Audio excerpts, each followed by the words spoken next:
Bien lire la parole de Dieu, on va se lever ensemble devant le Seigneur pour la deuxième partie. Amen.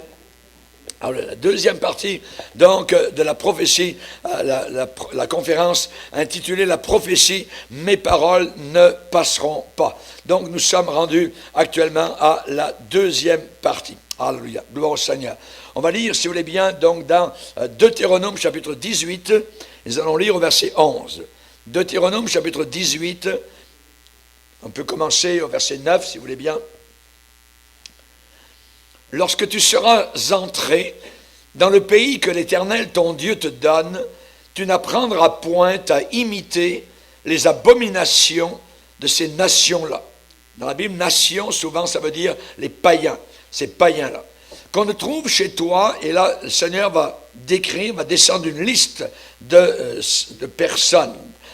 Qu'on ne trouve chez toi personne qui fasse passer son fils ou sa fille par le feu. Aujourd'hui, on dirait qu'il fait avorter, l'avortement.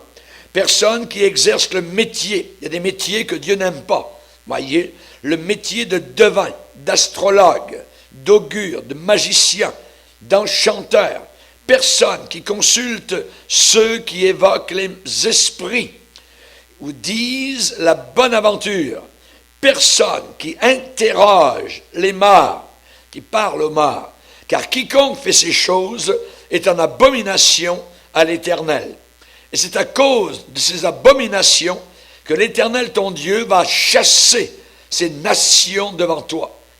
Donc ensuite, le Seigneur dit, toi, eh bien, tu seras entièrement, totalement à l'Éternel, ton Dieu.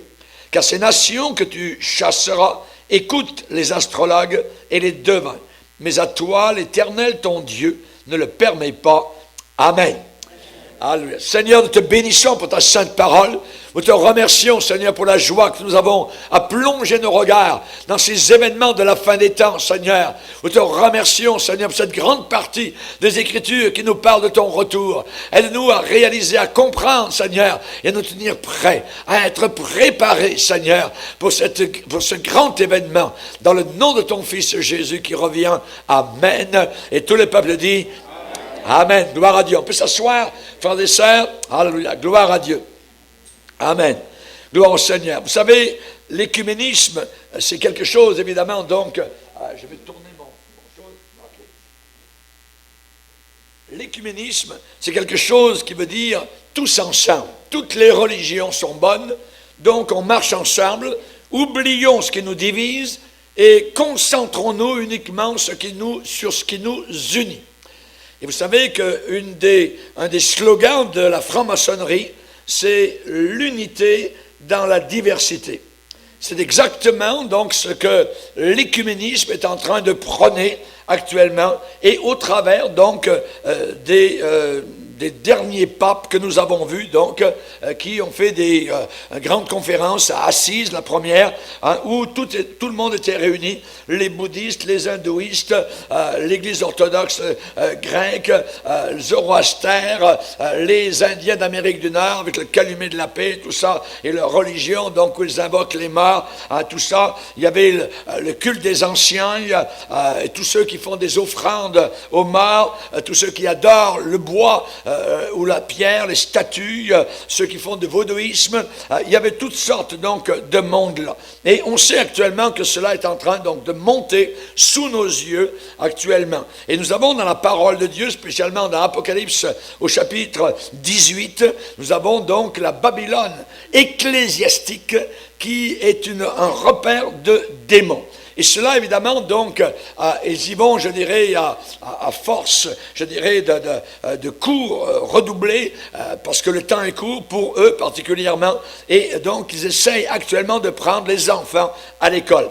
À l'école, par exemple, ici, au Canada, un livre au primaire intitulé « Éthique et culture religieuse ». Voyez, éthique et culture religieuse. Et je vais vous lire une phrase à l'intérieur que j'ai prise de ce livre. Et rappelez-vous que des centaines de milliers d'enfants sont comme cela, je dirais, endoctrinés. Et là, dans ce livre, par exemple, la prière est un moment, on parle aux enfants, la prière est un moment où une personne se recueille et s'adresse à un être surnaturel. Par exemple, Dieu, Jésus, la Vierge Marie, un maître spirituel qui n'est plus de ce monde, c'est-à-dire un mort, voyez, donc nécromancie. Et ensuite, il est dit, il existe des façons diverses de prier. Certains objets et comportements rituels sont souvent associés à la prière. Voyez. Et ensuite, on voit pour les enfants, eh bien, ils ont mis des mots, voyez, encadrés, et plusieurs, je ne sais pas, j'en ai au moins une quinzaine, là. Et là, il faut que l'enfant relie un mot avec un autre, par rapport à une certaine religion. Et là, on a, je vais vous nommer les mots que les enfants, il faut qu'ils découvrent et relient ensemble. Bouddhisme, Mahomet, Nouveau Testament, Torah, Bible, Grand Esprit, Siddhartha Gautama, okay? Moulin à prière, chaman, Ancien Testament, tapis de prière, Tanakh, Jésus, Coran, transmission des connaissances, Fatiha, réincarnation, châle de prière, mantra, Dieu. L'enfant, il faut qu'il joue là-dedans, pour qu'il relie donc les mots pour dire quelle sorte de religion est bonne. Alors, évidemment, on voit qu'il y a donc actuellement un lavage de cerveau complet donc dans les écoles, dans les garderies maintenant. Donc, on commence à les prendre dès le départ. Donc, on voit que cette génération va être une génération totalement antichrist. Antichrist, voyez. Maintenant, j'aimerais vous rappeler que Jésus pourrait revenir aujourd'hui. Hein, et les prophéties, je dirais, des temps de la fin au sujet de sa deuxième venue seraient accomplies. Voyez, Jésus peut revenir n'importe quand. On ne peut pas garantir à 100%, évidemment, son retour en notre génération. Mais je le répète, nous avons plus de raisons qu'aucune autre génération de croire qu'il va revenir dans notre génération. Voyez. Par exemple, Jésus a donné quelque chose, il a dit, il a parlé du figuier. Le figuier, le symbole d'Israël. Il a dit, quand le figuier refleurira, voyez, eh bien, cette génération-là ne passera pas que tout cela n'arrive. C'est tout ce qu'il a dit. Voyez. Donc, une génération, est-ce que c'est 40 ans? Est-ce que c'est 100 ans? Voyez. J'ai découvert un passage dans l'Ancien Testament où Dieu, à l'avance, avait promis à Abraham qu'il serait esclave dans un pays et qu'il reviendrait, donc il sortirait de ce pays à la 4e génération. Ce qui veut dire, on sait qu'ils sont restés 430 ans exactement, voyez, en Égypte. Ce qui veut dire que là, dans ce passage, une génération sera environ 100 ans. Voyez. Jésus, donc, Israël, le figuier a refleuri en 1948, voyez, donc, vous faites vos propres pronostics, voyez, mais nous ne savons pas. Ouais, nous n'avons pas, évidemment, donc, mais nous voyons, je dirais, nous voyons le soleil qui se couche d'un beau rouge, et nous disons le lendemain, la température sera comme ça. On voit des nuages noirs le matin, on dit, il va pleuvoir aujourd'hui. Donc, on voit évidemment tout ce qui se passe, évidemment, donc, autour de nous. Et, dans sa miséricorde, Dieu peut attendre encore un peu de temps. Nous ne le savons pas, voyez, mais nous devons nous appuyer sur ce qu'il a dit. Hein, par exemple, dans Hébreux 10, encore un peu de temps, celui qui doit venir viendra et il ne tardera pas. Ça veut dire qu'il ne sera pas en retard, voyez. Et mon juste vivra par la foi. Thessaloniciens nous dit d'attendre des cieux son Fils qui nous délivre de la colère à venir. La colère à venir, nous ne sommes pas destinés à la colère à venir qui est la grande tribulation qui s'en vient sur la terre. Il faut éviter cela. Et Jésus a dit que vous ayez la force d'échapper à ces choses-là. Donc, par l'enlèvement. Et le Seigneur va venir prendre son Église, son épouse, la protéger avant, évidemment, que n'arrive cette grande tribulation. Voyez. Enoch a été enlevé au ciel, il n'a pas vu la mort, c'est le premier qui a été enlevé dans toute la Bible, voyez, avant le déluge, que le déluge n'arrive. Noé a passé au travers du déluge, mais il a été préservé, voyez, Lot, avant que le feu ne tombe sur Sodome et Gomorrhe, Lot, Dieu et les anges ne pouvaient rien faire tant que Lot était encore à Sodome. Le moment où Lot est sorti de Sodome, là, la colère de Dieu est tombée donc sur les Sodomites. Donc nous voyons donc une sorte de, je dirais, de scénario. Hein? Et Habakkuk va dire c'est une prophétie dont le temps est déjà fixé. Elle marche vers son terme, son accomplissement. Elle ne mentira pas. Si elle tarde à ce temps-là, car elle s'accomplira certainement. Donc, nous insistons. Je répète encore, nous avons bien plus de raisons, plus que toute autre génération, donc, de croire qu'il va revenir à notre époque. À notre époque. Ne dites pas, le pasteur a donné des dates. Je n'ai pas donné de date. Vous voyez, j'ai parlé d'époque. Hein? Et par l'étude de la Bible, vous serez très vite d'accord que le Seigneur veut que ses disciples apprennent, connaissent, sondent les prophéties de la Bible. Donc, imaginez, le Seigneur a consacré environ, il a consacré environ un tiers, je dirais, des Écritures à ce sujet très important. On a vu l'apostasie, on voit aussi donc l'Apocalypse 12, 15, on nous parle d'un serpent avec une fausse eau, donc qui lance un faux message. L'eau, c'est la parole, et là le serpent lance un faux message, et évidemment on sait aujourd'hui vis-à-vis de l'évangile de prospérité, l'évangile de Bénéine, l'évangile de notre divinité personnelle, on est des petits dieux, et il y en a donc des faux évangiles. Nous avons besoin de rester donc accrochés au vieil évangile, l'évangile de Paul. Paul dit que nous sommes sauvés si nous le gardons tel quel. Sinon, nous aurions cru pour rien. Voyez, on ne le change pas, on est prêt à mourir donc pour cet évangile. N'oublions pas qu'il y a environ 25 à 30% donc de la parole de Dieu qui concerne les prophéties de la Bible. Le peuple le plus haï de la terre va devenir les chrétiens et les juifs donc dans les années à venir. Euthanasier les chrétiens, voyez, hein, garder l'avortement légal.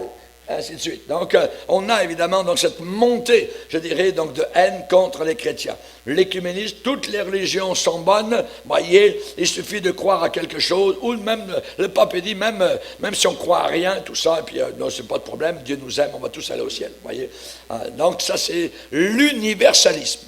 L'universalisme, c'est une fausse doctrine qui a même donc est sortie de la bouche de Billy Graham, donc ce grand homme de Dieu qui à une époque a amené beaucoup d'âmes au Seigneur, mais qui à la fin de sa vie donc a dérivé totalement, donc en disant lui-même que même tous les musulmans vont aller au ciel, même s'ils ne connaissent pas Jésus-Christ comme sauveur. Donc on voit que c'est un universaliste qui a été gagné par le catholicisme et dont nous devons faire actuellement très attention. Quelqu'un, il a pu être bon à une certaine époque, mais ce qui importe, c'est le moment où nous sommes. Est-ce que la personne est encore véritablement dans la saine doctrine? Voyez.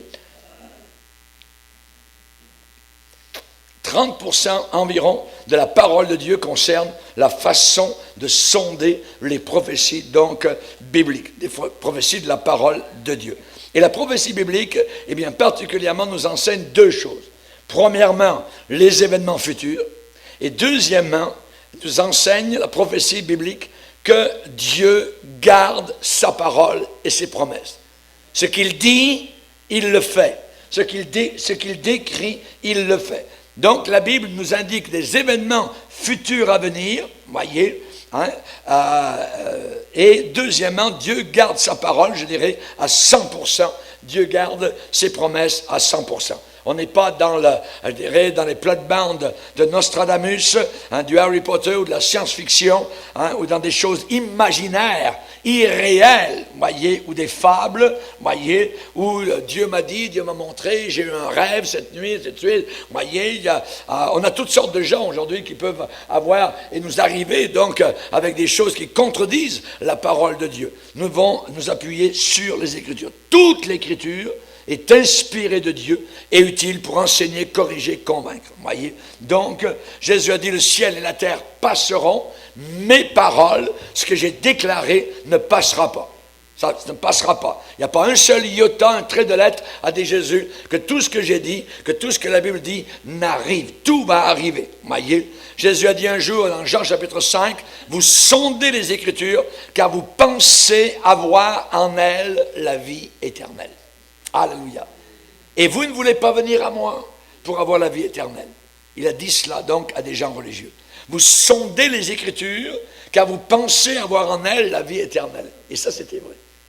C'est dans les Écritures que nous découvrons la vie éternelle. La vie éternelle, elle est là. Amen. Avec gloire au Seigneur. Et Jésus a dit, je vous le dis vraiment, tant que le ciel et la terre ne passeront pas, il ne disparaîtra pas de la loi un seul iota ou un seul trait de lettre jusqu'à ce que tout soit arrivé. Amen. Gloire à Dieu. Maintenant, nous ne sommes pas dans le fictif, dans la fiction, nous sommes dans la réalité. Colossiens nous dit, la réalité est en Christ. C'est en Jésus qu'est la réalité. Et Dieu de dire, je veille sur ma parole pour l'exécuter. Fictif, quelque chose de fictif. Ça vient de fictus, qui veut dire inventer. Inventé. Créé par l'imagination, qui n'a rien de réel. Voyez? Ça veut dire que c'est faux. Ce n'est pas authentique, ce n'est pas exact, ce n'est pas réel, ce n'est pas vrai. Et on l'a lu au début de la première partie, Pierre a dit, ce n'est pas en effet en suivant des fables, habilement conçues, que nous vous avons fait connaître la puissance et l'avènement de notre Seigneur Jésus-Christ. Mais nous tenons pour d'autant plus certaine la parole prophétique à laquelle vous faites bien de prêter attention comme une lampe qui brille dans un lieu obscur. Cette terre est obscure, elle va devenir de plus en plus obscure, et la seule lumière que nous avons pour nous guider, c'est ce livre. Ta parole est une lumière à mes pieds. Amen. Amen. Gloire au Seigneur. Et le Seigneur de dire dans Jérémie, je veille sur ma parole pour l'exécuter. Ésaïe 55, ainsi en est-il de ma parole qui sort de ma bouche, elle ne retourne pas à moi sans effet, et sans avoir exécuté ma volonté, et sans avoir accompli mes desseins. Ézéchiel 36, moi l'Éternel, j'ai parlé, j'agirai. Alléluia. Alléluia. J'agirai. J'ai parlé, j'agirai. Amen. Gloire au Seigneur. Rappelez-vous dans la Genèse, lors de la création, Dieu dit. Et cela fut ainsi. Et cela fut ainsi. C'est le fiat de Dieu. Alléluia. Gloire au Seigneur. Rappelons-nous qu'il soutient toutes choses. Cette planète qui est dans le vide, qui tourne, je dirais, comme une machine bien huilée. Alléluia. À des vitesses extraordinaires. Amen. Et on ne s'en rend même pas compte. Alléluia. Et c'est lui, le Seigneur, qui soutient tout le système, amen, terrestre, solaire, lunaire, par sa parole. Par sa parole. Amen. Gloire au Seigneur. Hébreux, 1er chapitre, verset 3. Il soutient toutes choses par sa parole puissante. Alléluia. Maintenant, vous allez dire, pasteur, mais quelle est la preuve de ce que vous annoncez? Eh bien, je vais vous donner des preuves. Dans l'Ancien Testament, on annonçait plus de 100 prophéties sur la première venue de Jésus-Christ. Rappelez-vous, il est venu, il est né d'une jeune fille vierge, Marie, l'histoire de Noël, ainsi de suite. Voyez, cela avait été annoncé. Voyez, quand il est venu la première fois. Donc, on a eu des prophéties de l'Ancien Testament très, très détaillées, minutieuses. Non pas superficielles, peut-être, de façon générale. Non. Voyez, c'était des prophéties avec exactitude, méticuleuse, avec une précision minutieuse. Quelques exemples. Jésus a été annoncé dans l'Ancien Testament qu'il devait naître, donc plus de 100 prophéties sur la venue du Messie. Il devait naître d'une vierge, d'une jeune fille vierge. Ça veut dire qu'il n'a eu aucune relation sexuelle avec aucun homme, et sans avoir donc une semence d'homme dans son corps, Marie a donné naissance à un bébé. C'est un miracle. Et dans Ésaïe, le prophète, 700 ans, 7 siècles, imaginez.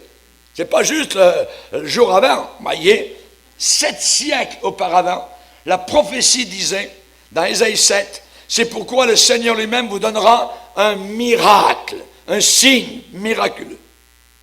Et quel est le signe miraculeux? La jeune fille, ça veut dire la jeune fille vierge, deviendra enceinte. Elle enfantera un fils et elle lui donnera le nom d'Emmanuel, ce qui veut dire, vous le savez, Dieu avec nous. Est-ce que cela allait s'accomplir? Les siècles passés, rien n'arrivait. Rien n'arrivait. Et pourtant, Dieu dit, je veille sur ma parole pour l'exécuter. Eh bien, cela s'est accompli. C'est accompli puisqu'un jour, un ange a dit, Joseph, ne crains pas, l'enfant qu'elle a conçu vient du Saint-Esprit. Pas d'un jeune homme de Nazareth ou de la région de Galilée ou d'un soldat romain. Non. L'enfant qu'elle a conçu vient de l'Esprit Saint. Elle enfantera un garçon, un fils. Tu lui donneras le nom de Jésus. C'est lui qui sauvera son peuple de ses péchés. Et Matthieu ajoute, tout cela arriva afin que s'accomplisse ce que le Seigneur avait annoncé par le prophète. Voici la Vierge, la jeune fille vierge sera enceinte, elle enfantera un fils, et on lui donnera le nom d'Emmanuel, ce qui signifie Dieu avec nous. Donc, ça s'est réalisé. À la lettre. Maintenant, le lieu, où est-ce qu'il allait naître? Les prophètes de l'Ancien Testament avaient dit le lieu. Ils n'ont pas dit Nazareth, ils n'ont pas dit Jérusalem, ils n'ont pas dit Jéricho. Bethléem.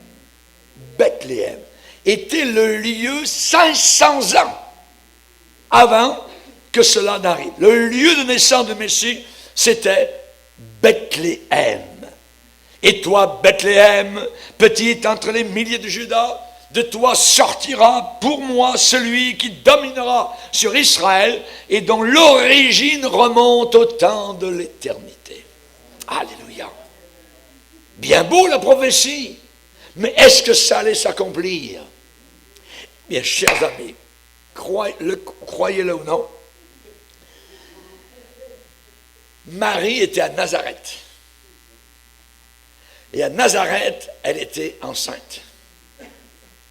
Dieu, qui voit du haut, qui est au-dessus du cercle de la planète Terre, est allé parler au César à Rome.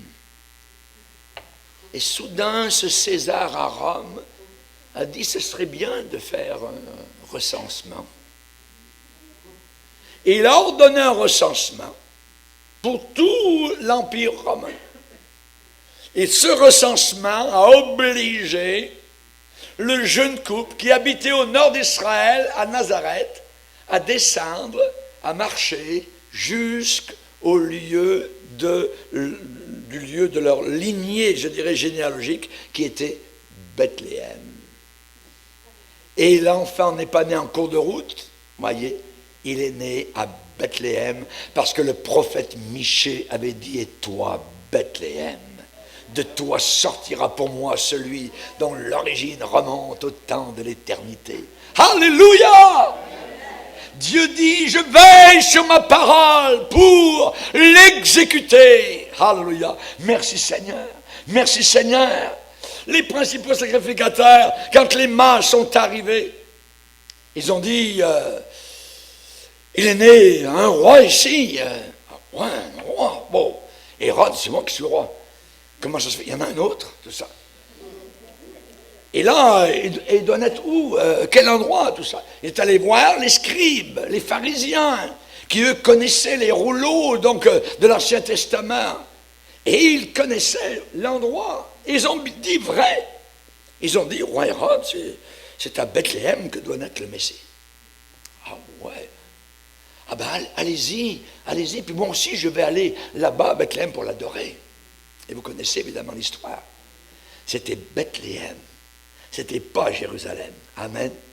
Et ils ont continué jusqu'à environ 10 kilomètres, donc au sud de Jérusalem, à Bethléem, parce que le prophète avait dit Bethléem, Bethléem, Dieu accomplit tout ce qu'il déclare, les traits de lettres, les points de i, alléluia.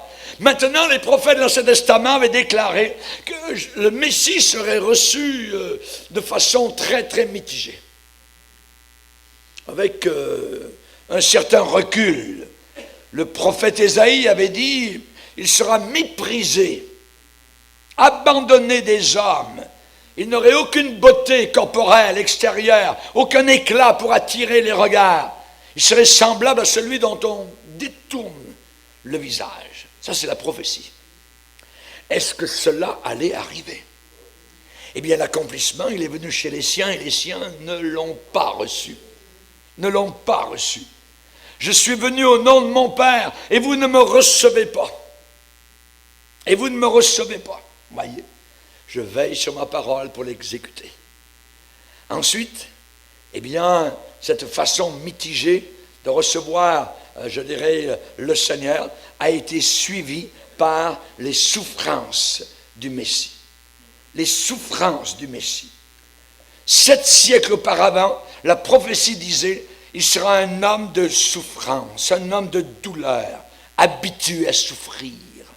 Il sera frappé de Dieu, humilié. Le châtiment qui va tomber sur lui nous apportera la guérison. Est-ce que cela allait s'accomplir? Homme de douleur, habitué à la souffrance? Eh bien, Jésus un jour a dit, mon âme est triste jusqu'à mourir. Triste jusqu'à la mort.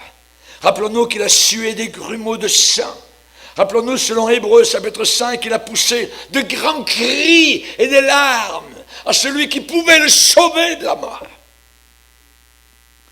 Homme de douleur, habitué à la souffrance.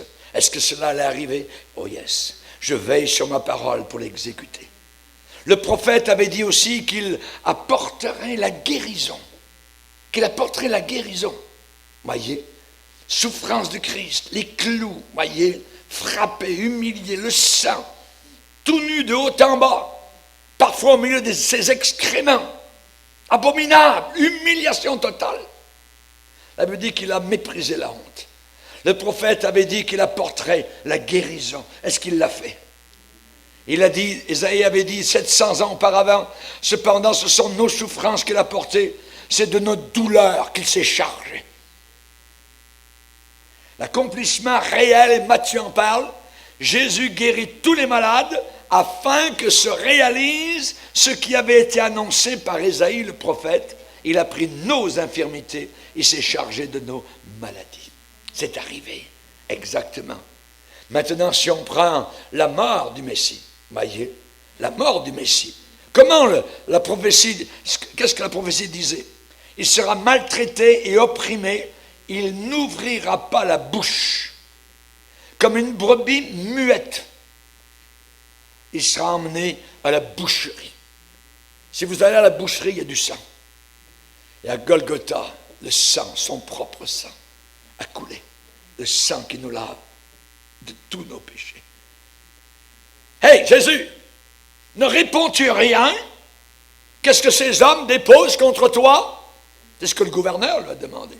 Et la Bible dit, il garda le silence. Il garda le silence.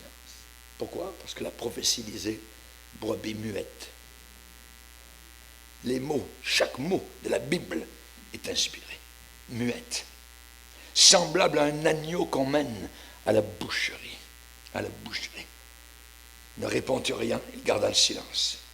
Matthieu 27, il est dit qu'il ne répondait rien aux accusations des principaux sacrificateurs et des anciens.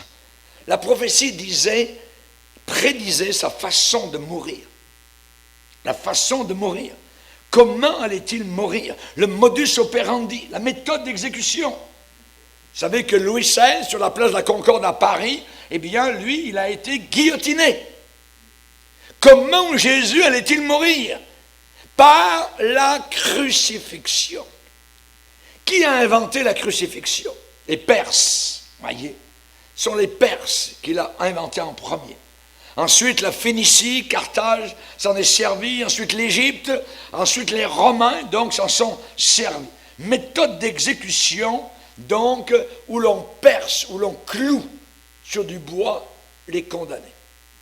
On les met tout nus de haut en bas pour que la honte soit exemplaire. Et là, on les perce jusqu'à ce que la mort s'ensuive. Que disait la prophétie? David, environ 1000 ans avant Jésus, 10 siècles, a écrit: ils ont percé mes mains et mes pieds.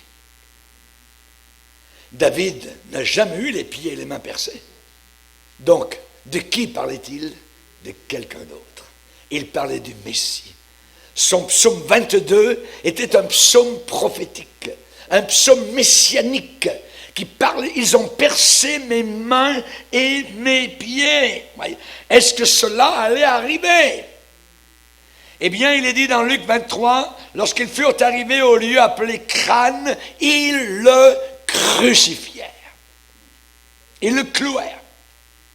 Rappelons-nous Thomas, quand Jésus donc est ressuscité et que ses collègues ont vu Jésus, il a dit: non, pas question, vous êtes en train de vous faire avoir, tout ça, vous avez des hallucinations, vous avez vécu trop de stress au travers des journées, tout ça. Non, si je ne vois dans ses mains la marque des clous, si je ne mets pas mon doigt dans la marque des clous, c'est-à-dire traverser mon doigt au travers de sa main, je ne croirai pas. De quoi parlait-il? Il parlait du perçage, amen, de Jésus-Christ dans son cœur. Et vous connaissez la suite. Je veille sur ma parole pour l'exécuter. L'ensevelissement, la prophétie, donc, de l'ensevelissement. Là, évidemment, on voit l'image sur la façon de mourir, donc, du Messie, cloué à la croix du Calvaire. L'ensevelissement du Messie.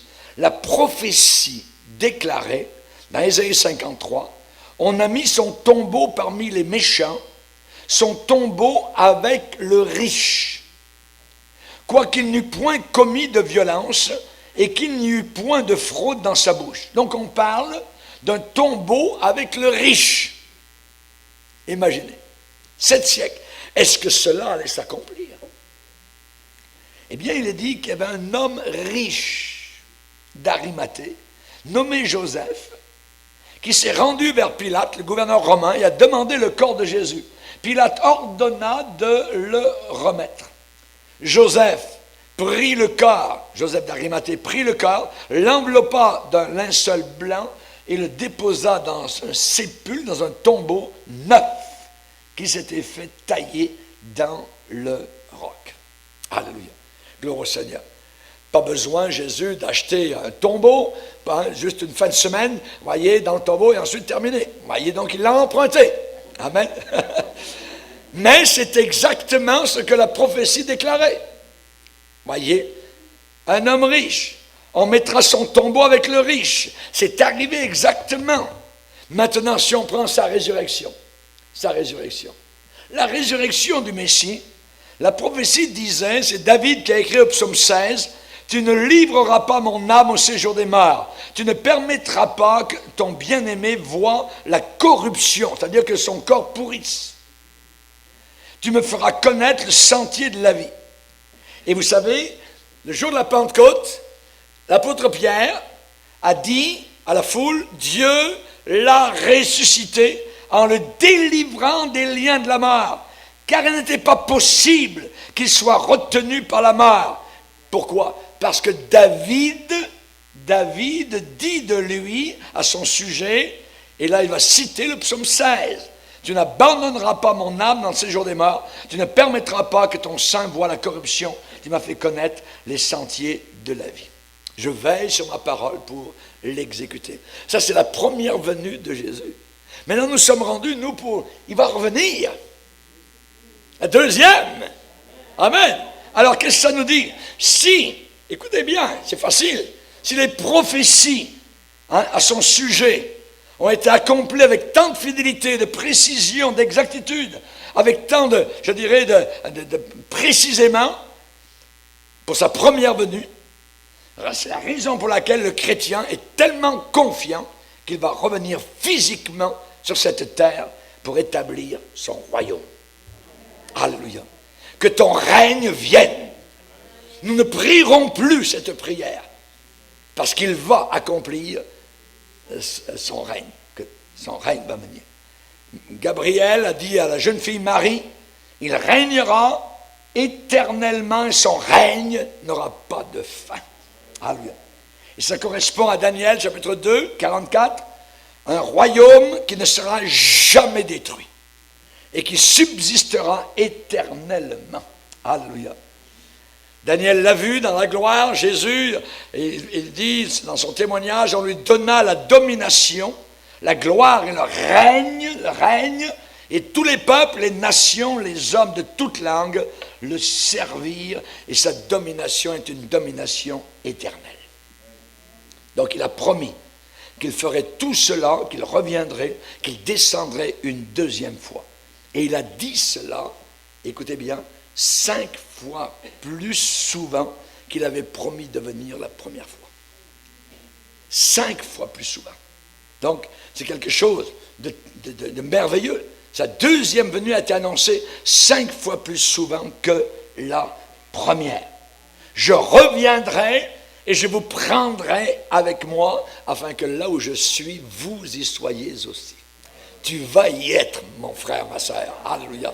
Gloire à Dieu. Enfin et finalement, c'est une chose certaine et entièrement digne d'être reçue, que Jésus est venu dans le monde pour sauver les pécheurs, voyez, et c'est une chose certaine et entièrement digne d'être reçue, que Jésus va revenir pour nous enlever de la terre, parce qu'il n'y a plus d'issue, ni à droite, ni à gauche, ni au nord, ni au sud. La seule issue, c'est un trou dans le ciel, où Jésus-Christ va apparaître dans la gloire. Alléluia! Alléluia! Que Dieu soit béni. Alléluia! Sa première venue est un fait historiquement reconnu. Historiquement reconnu, voyez. Et nous sommes 5 fois plus certains, sûrs, qu'il va revenir une deuxième fois. Hébreux 9, Jésus s'est offert une seule fois pour porter les péchés de plusieurs, et il apparaîtra sans péché une deuxième fois à ceux qui l'attendent. À ceux qui l'attendent pour leur salut. Amen. Alléluia. Gloire au Seigneur. Dieu ne ment pas. Tite, premier chapitre. Dieu n'est pas un homme pour mentir. Je suis la vérité. Ses promesses sont oui et amen. Ta parole est la vérité. Ce livre est le livre de la vérité. Jésus est le témoin fidèle et vrai. Il est l'amen. Pierre va dire aux chrétiens, je vous exhorte pour vous attester que la grâce de Dieu à laquelle vous êtes attachés est la véritable. Alléluia. Votre foi, elle est vraie. Votre foi et votre persévérance, c'est la véritable. Dieu veut qu'on étudie les prophéties bibliques. Amen. Le monde actuel est dans un marasme et n'en sortira plus jamais. Bouleversement, un pur chaos, désordre, anarchie, cataclysme, un fouillis, un tohu-bohu sur la planète Terre. Chers amis, et partout dans le monde, les gens posent la question et demandent, qu'est-ce qui se passe? Qu'est-ce qui se passe? Qu'est-ce qui va arriver? Chers amis, pasteur, y a-t-il un message d'espoir dans le cauchemar actuel, dans les souffrances indescriptibles? J'aimerais vous réassurer, soyez assurés, nous servons le Dieu de l'espérance. Nous servons le Dieu de l'espérance. Que Romains 15, verset 13, que le Dieu de l'espérance vous remplisse de toute joie et de toute paix. Alléluia. Alléluia. Le chrétien authentique est joyeux et c'est quelqu'un qui est en paix. Il est réconcilié avec le ciel par le sang qui a coulé à la croix du calvaire. Amen. Alléluia. Jésus a dit, quand ces choses commenceront à arriver, relevez la tête. Relevez la tête. On a souvent courbé l'échine, on a courbé le dos, tellement de fatigue, de problèmes, ainsi de suite. Quand ces choses commenceront, relève le dos, relève ta colonne, relève ta tête, parce que la délivrance vient d'en haut. Amen. D'où me viendra le secours? Le secours me vient de l'Éternel, qui a fait les cieux et la terre. Alléluia. Merci Seigneur. Paul a dit, voici, je vous dis un mystère. à un mystère. Nous ne mourrons pas tous. Alléluia. Mais tous, en un instant, en un clin d'œil, nous serons changés. Alléluia. Chers amis, nous allons vers un événement formidable. Formidable. Je ne sais pas si vous vous rappelez, beaucoup n'étaient pas nés en 1941. Le 7 décembre 1941, les Américains ont entendu cela. Des paroles électrifiantes. Mesdames et messieurs, nous interrompons cette émission et ce programme pour vous apporter ce bulletin urgent de nouvelles provenant de Washington. Nous avons été attaqués par les Japonais à Pearl Harbor. Le président Roosevelt a déclaré au peuple américain, quel que soit le temps qu'il faudra, nous vaincrons cette attaque préméditée. L'Amérique gagnera dans une victoire absolue et totale. En quelques instants après l'annonce, la vie des Américains a été changée totalement et bouleversée. Dès le lendemain, les jeunes gens sont venus en foule pour s'engager dans l'armée, se tenant parfois en rangée sur le trottoir de 4, imagine de front, devant les centres de recrutement de l'armée. Ils ont cru, à ce moment-là, à une victoire totale. Le pays entier a combattu sur différents fronts pour sa survie même. Il a écrasé Hitler et les différents axes de puissance ennemis. C'était le 7 décembre 1941. Où étiez-vous le 22 novembre 1963? Peut-être vous n'étiez pas né. Moi, j'avais 16 ans et je m'en rappelle. J'étais à l'école et c'était en novembre, gris. Je me rappelle la journée lorsque, le 22 novembre 1963, lorsque les pneus de l'avion présidentiel américain Air Force One a touché le sol sur la piste de Dallas, au Texas. Le président John F. Kennedy est descendu pour prendre une limousine qui était ouverte, décapotable, et qui traversait les grandes avenues de Dallas. À 11 heures, le cortège présidentiel est passé proche du Texas School Depository, là où Lee Harvey Oswald attendait caché avec un fusil. Le bulletin de nouvelles est sorti à 13h40. Une voix brisée, totalement brisée, sur les ondes a annoncé la mort du président Kennedy. Le reporter à la télévision, Walter Cronkite, a ôté ses lunettes et a pleuré ouvertement devant toute l'Amérique. Où étiez-vous le 9 septembre 2001, lorsque les Twin Towers, les tours jumelles à New York, sont écrasées, sont écroulées? Je m'en rappelle. J'étais dans mon bureau de pasteur et on a fait venir un poste de télévision pour regarder ce qui se passait. Nous étions collés littéralement donc pour voir qu'est-ce qui est en train d'arriver véritablement. On est resté collés à nos écrans de télévision regardant ce que les premiers sont entrés évidemment à l'intérieur de cet enfer féroce, enflammé. Ces gens, ces pompiers qui faisaient de leur mieux pour sauver des vies humaines. Plusieurs sauveteurs ont donné leur vie. Et on a vu des Américains sautant du haut des tours jumelles qui étaient en flammes dans le vide. Rappelez-vous, les New Yorkers en train de courir, de traverser les ponts de toutes parts dans les rues pour sauver leur vie, essayant de courir plus vite que les épées, nuages de fumée qui provenaient des brasiers. Les terroristes radicaux islamistes avaient attaqué l'Amérique avec des avions de ligne, des avions commerciaux qui avaient été détournés. 3000 morts en un seul jour. Tout cela pour vous dire que dans un avenir immédiat, des milliards de personnes vont entendre les paroles qui vont déterminer la destinée de votre âme immortelle.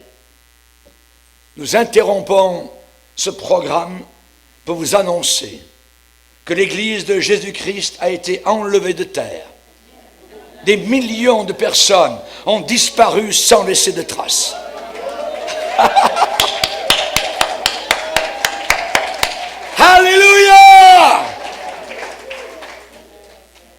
Les rapports proviendront en très grand nombre sur NBC, CBS, CNN, Radio-Canada, TVA, France 2, Euronews, France 24, de tous les grands centres nord-américains, européens, des grandes capitales du monde. Chers amis, des centaines de pierres tombales dans les cimetières auront été renversées, bousculées, tombées.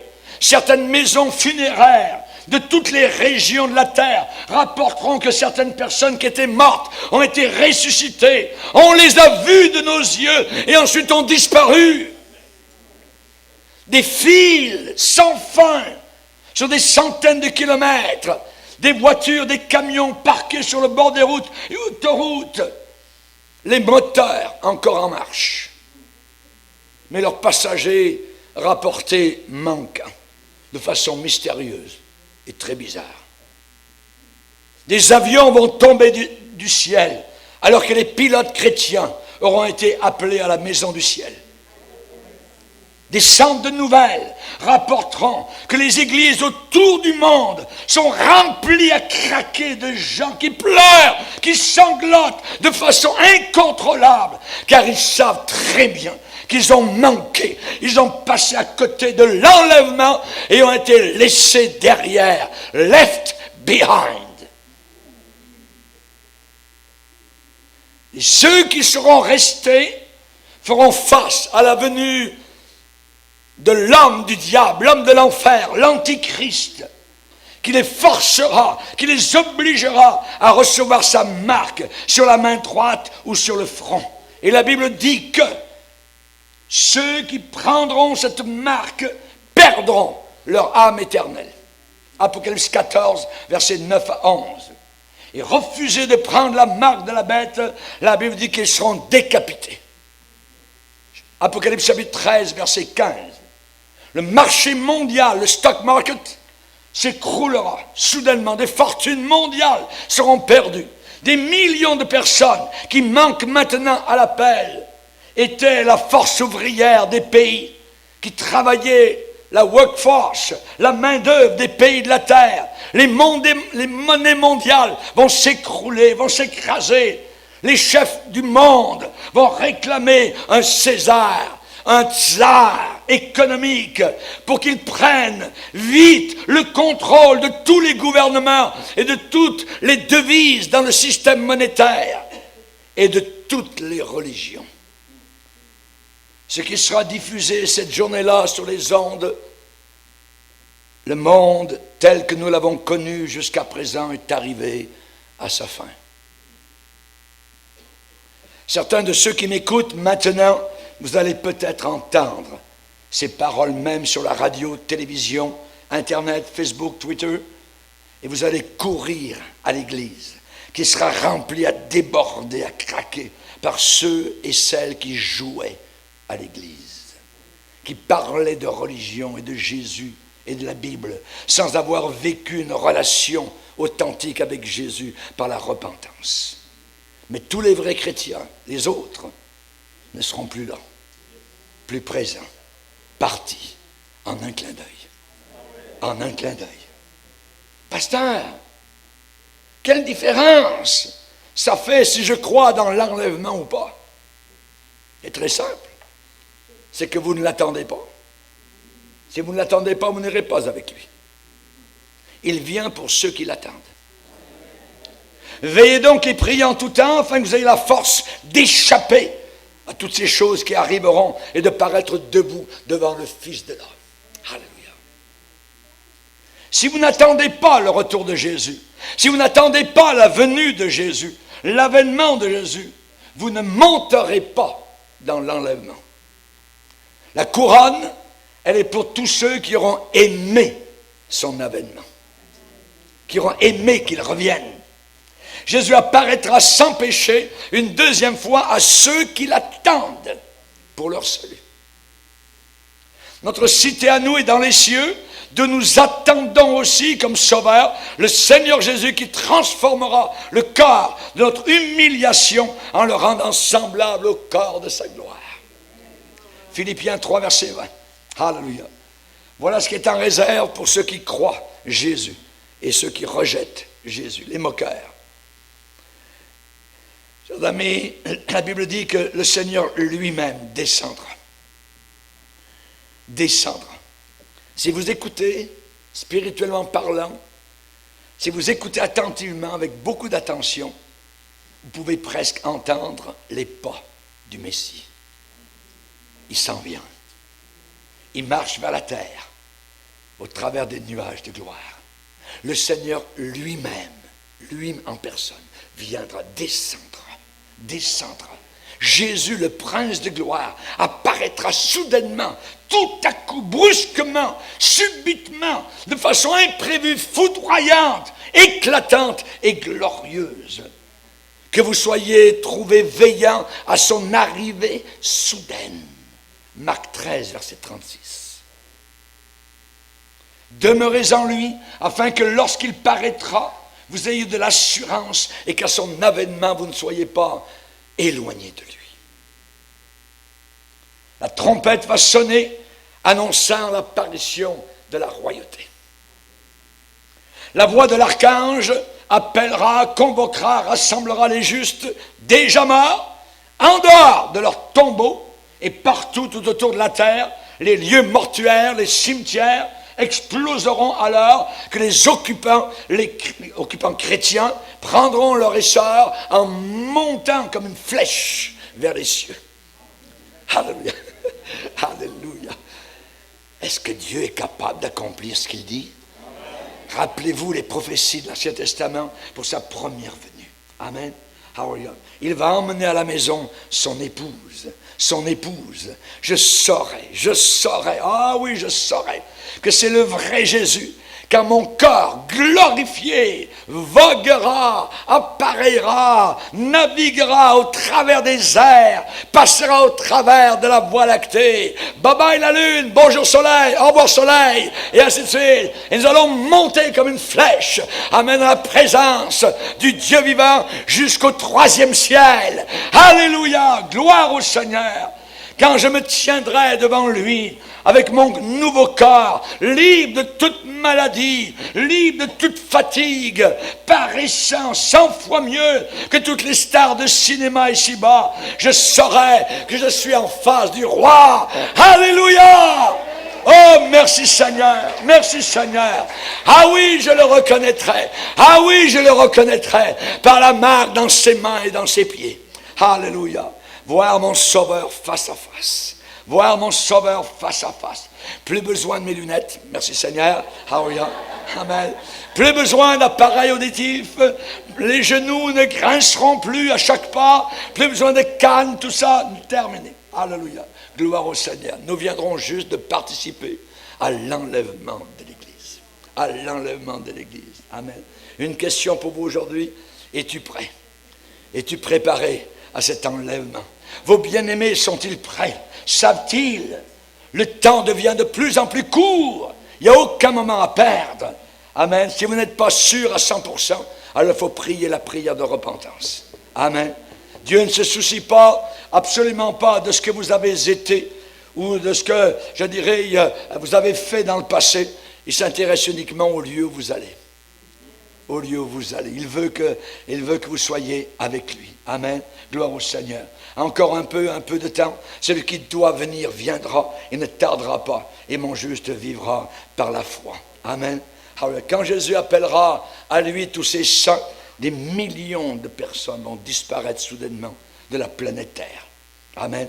Une personne non sauvée qui sera par hasard en compagnie d'un véritable chrétien né de nouveau saura immédiatement que son ami aura disparu.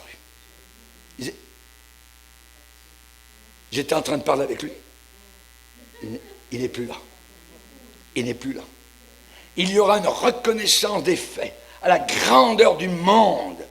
Car plus de 500 millions, voyez, on ne connaît pas le nombre de véritables chrétiens, mais au moins vont disparaître instantanément de la planète, laissant leurs biens derrière.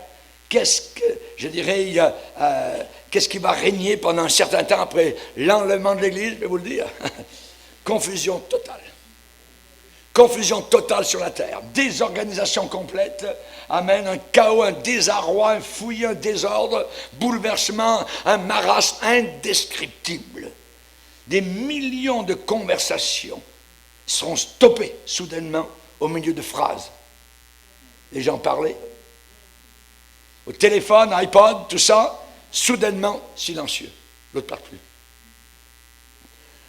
Une femme dans le noir, dans la chambre, elle veut toucher, je dirais, la main, le bras de son mari. Plus personne n'est là. Et pourtant, les couvertures sont toutes chaudes. Ils viennent partir. Un homme se tournera pour donner une bonne tape dans le dos à son collègue, sa main frappera le vide. De l'air, il n'est plus là. Un joueur de basket, dans une partie, fera une passe, un lancer de ballon de basket au gars de son équipe, voyez, pour qu'il lance dans le panier, il va découvrir qu'il n'y a plus personne à qui lancer. Imaginez. Une maman va ranger, placer les couvertures sur le petit lit de son bébé, pendant un instant, sentant la bonne odeur de son enfant, et soudainement, elle embrasse les couvertures vides. Les yeux révulsés, regardant les yeux sortis de la tête, les couvertures totalement vides, horrifiées. Mon bébé! Es-tu prêt? Cet événement, je dirais en résumant, sera surprise. Cet événement sera soudain. Cet événement sera sélectif. Dieu connaît ceux qui lui appartiennent. L'événement sera spectaculaire et l'événement sera séquentiel. Premièrement, ceux qui nous ont précédés, les morts dans le Seigneur, qui étaient dans le ciel, vont sortir des tombeaux, vont retrouver un nouveau corps. Ah oui, je ne sais pas comment tout ça va se passer. Ensuite, nous les vivants, tchoc, en un instant, nous partirons, nous les rencontrerons dans la gloire, sur les nuées, dans le ciel. L'Église au complet sera réunie, soudainement là, devant le Sauveur de gloire. Nous chanterons, nous louerons, nous bénirons, nous serons en sa présence pour l'éternité. Et le programme continuera. Amen. Le Seigneur nous dira ce que nous devrons faire ensuite. Amen. En attendant, repentons-nous de nos péchés. Soyons prêts pour cet événement qui est à la porte. Amen. Alléluia. Seigneur, nous te bénissons et te glorifions. Seigneur, merci pour la prophétie biblique. Tu es le Dieu vivant. Tu es le Dieu qui nous a appelés, Seigneur. Alléluia. Le monde entier sera hébété. Le monde entier sera totalement pris par surprise. Nous te demandons que nous soyons prêts pour cet événement, Seigneur. À partir de là, Seigneur, une fois que nous ne serons plus là, l'Antichrist prendra les rênes du monde entier, Seigneur, pour 7 ans. Et il sera détruit, Seigneur, lorsque nous reviendrons avec toi du haut des nuages, Seigneur, au-dessus, Seigneur, de la vallée de Megiddo, en Israël. Nous nous anéantirons. Nous te verrons, Seigneur, anéantir l'Antichrist et toutes les armées du monde, Seigneur. Et tu établiras ton règne de gloire, ton règne de fer, à partir de la capitale, Jérusalem. Alléluia. Seigneur, ton drapeau flottera, Seigneur, sur toutes les capitales du monde, Seigneur. Merci de nous faire échapper à cette période inimaginable et terrible, telle qu'il n'en a jamais existé sur la planète, appelée la grande tribulation, où des millions et des millions d'êtres seront tués par des séismes, par toutes sortes de choses qui vont arriver, décrites dans l'Apocalypse. Merci, mon Sauveur. Dans le nom de Jésus, notre Sauveur, nous prions et te louons. Amen. Et tout le peuple dit Amen. Alléluia. Levons-nous ensemble, frères et sœurs. On va louer le Seigneur.